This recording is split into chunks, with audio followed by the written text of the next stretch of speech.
City কলেজকে বর্তমান অবস্থান স্থানান্তর সহ ৯ দফা দাবি জানিয়েছেন ঢাকা কলেজের শিক্ষক এবং শিক্ষার্থীরা। বুধবার সন্ধ্যায় ঢাকা কলেজ অডিটোরিয়ামে আয়োজিত এক সংবাদ সম্মেলনে তারা এই দাবি জানান। শিক্ষার্থীদের দাবির সঙ্গে একান্ততা জানিয়ে সংবাদ সম্মেলনে বক্তব্য দেন ঢাকা কলেজ শিক্ষক সমিতির সাধারণ সম্পাদক আ.ক.ম রফিকুল ইসলাম। এ সময় অধ্যক্ষ এ.কে.এন ইলিয়াস সহ বিভিন্ন বিভাগের শিক্ষক, শিক্ষার্থী এবং পুলিশ প্রশাসনের ঊর্ধ্বতন কর্মকর্তারা উপস্থিত ছিলেন। এর আগে দুপুরে সিটি কলেজের শিক্ষার্থীরা সিটি কলেজের ভারপ্রাপ্ত অধ্যক্ষ এবং উপাধ্যক্ষের পদত্যাগ সহ ৭ দফা দাবিতে সড়ক অবরোধ করেন। এ সময় ঢাকা কলেজের বাস যেতে তারা বাধা দেন এবং সিটি কলেজের শিক্ষার্থীরা ঢাকা কলেজের শঙ্খনীল নামে একটি বাস ভাঙচুর করে।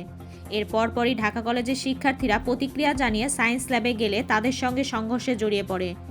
এতে উভয় কলেজে ৩০ জন আহত হয়েছে বলে জানা যায়। এ ঘটনায় দুই কলেজের শিক্ষার্থীদের মধ্যে ব্যাপক উত্তেজনার সৃষ্টি হয় এবং সড়কে যান চলাচল বন্ধ হয়ে যায়।